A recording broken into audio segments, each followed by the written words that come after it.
يا سلام، يا سلام، يا سلام على اللوحة الفنية. ناقصها بس كاسة شاي.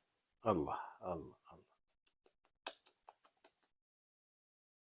ومن كيلو طحين طلعت معانا تقريبا 30 حبة فطاير، من جبنة، من محمرة، من زعتر. مقادير العجين شرحتها بالتفصيل. وصفتنا اليوم راح تنسيك كل شيء وصفات سابقة للعجين أو للفطاير. وقبل ما نبدأ خلونا نصلي على النبي ونسمي بسم الله. يلا بينا. وراح أعطيك اليوم سر اللي يخلي الفطاير تبعك مثل المطاعم وألذ، وتبقى لآخر حبة طرية وهشة وعلى كيفك. أول حاجة في عندنا الكاسة اللي راح ناخذ فيها كل المقادير بناء على حجم هذه الكاسة. في عندنا هنا 550 ميلي من الماء الدافئ اللي يعادل 2 كاسة من هذا الحجم. ننزل عليها ملعقة كبيرة من الخميرة وملعقة كبيرة من السكر ونحركها. راح نغطيها ونتركها على جنب علشان نتأكد من تفاعل الخميرة. العجانة راح ننزل 6 كاسات الا ربع من الطحين بما يعادل 1 كيلو. 1 2 3 4 وهاي 5 وهاي السادسة ناقصة شيء بسيط. إذا 1 كيلو من الطحين. نزل عليه ملعقة صغيرة من الملح ونصف ملعقة صغيرة من المحلب إذا موجود، يعطي نكهة رهيب. وقبل ما ننزل ماء الخميرة ننزل ملعقتين من الزبادي تعطيها هشاشة وطراوة للعجينة، ملعقتين كبار طبعا. وهاي الخميرة جاهزة وتخمرت معانا وأعطتنا نتيجة جدا ممتازة. ما راح ننزلها كلها، راح ننزل منها 3 أرباعها فوق الطحين. نخلي ربع ونشغل العجانة.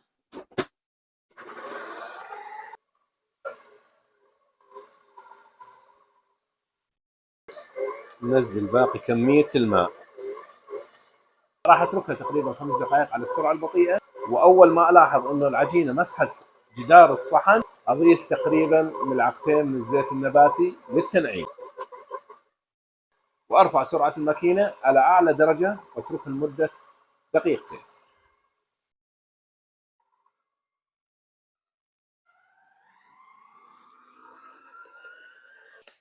بعد تقريبا دقيقتين من السرعة العالية تكون عجينتنا جاهزة علشان نتركها علشان تتخمر. وهاي عجينتنا ناعمة وطرية. يا سلام يا سلام. هاي العجينة المضبوطة للفطاير. نزل شوي زيت بالصحن.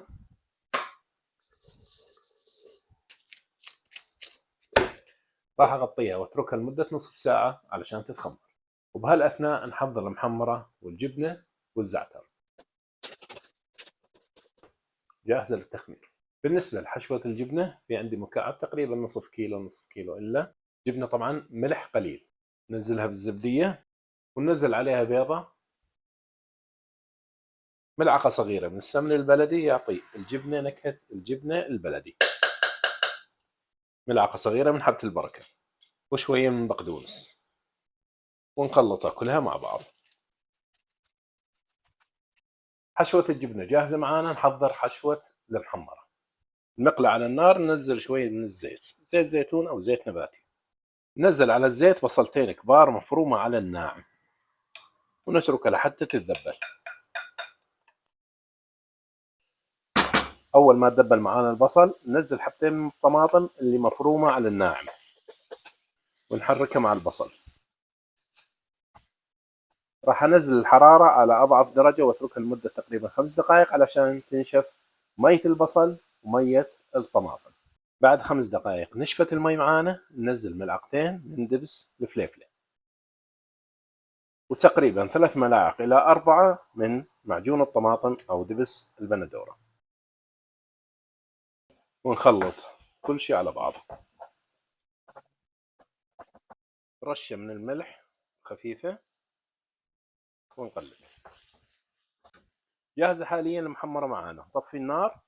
يبقى حبة البركة والسمسم، هذه بس تبرد المحمرة ننزلها، لأن داخل حبة البركة والسمسم في زيوت، مع الحرارة راح تخرج وتعطيك مرارة في المحمرة، فلذلك نتركها للأخير. أول ما تبرد المحمرة نخلط معاها حبة البركة والسمسم. وبالنسبة لحشوة الزعتر، في عندي 3 ملاعق كبار مليانة من الزعتر الأخضر حصرا، أنزل عليها تقريبا كاسة صغيرة وأخلطها.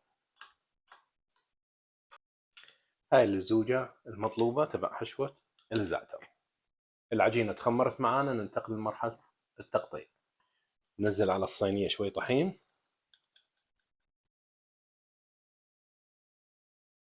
وهاي عجينتنا ما شاء الله متخمرة 100%. ما شاء الله، ما شاء الله ما شاء الله. تقريبا الحبة وزنها 60 غرام، من 45 إلى 60 غرام. الأقراص المفتوحة وزنها 60، أما فطيرة الجبن تقريبا 45 غرام.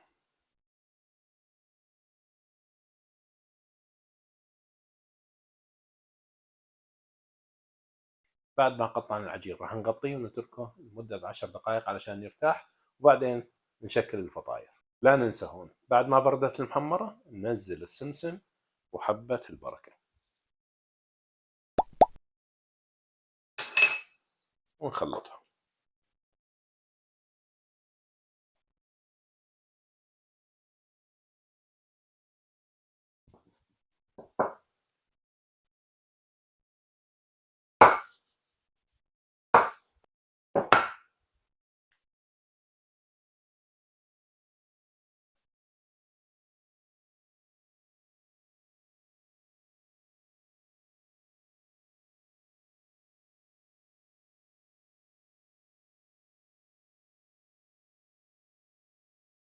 وعلى الفرن على طول.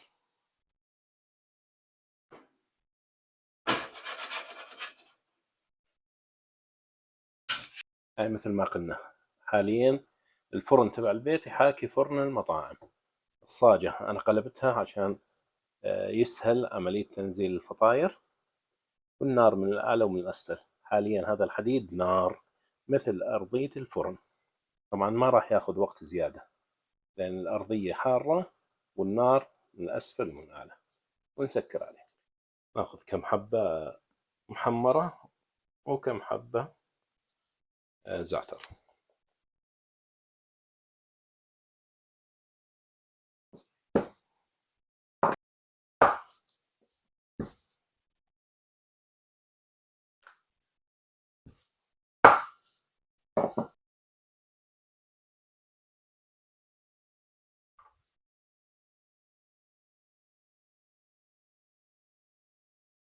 ونفس الشيء بالنسبة للمحمرة، ناخذها من يمين يسار، نقفل الأطراف ونفتحها شوي. هذا الشكل.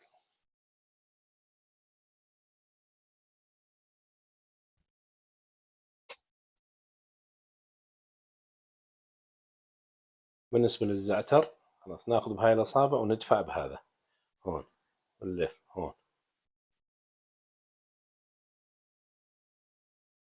هذا الشكل. نرجع نخلط الزعتر ونحط كمية مقبولة في الوسط ونمدها، ما نوصلها للأطراف لأنه راح ينزل الزيت على الأطراف. هذا الشكل. وهاي الجبنة جاهزة معنا. ما شاء الله ما شاء الله. الزعتر ندهنها زيت زيتون أو زبدة. هاي فطاير الجبنة والمحمرة والزعتر جاهزة. أتمنى تكون حلقة اليوم نالت على إعجابكم.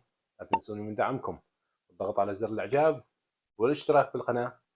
يا ريت تعليق حلو مثلك. تحياتي.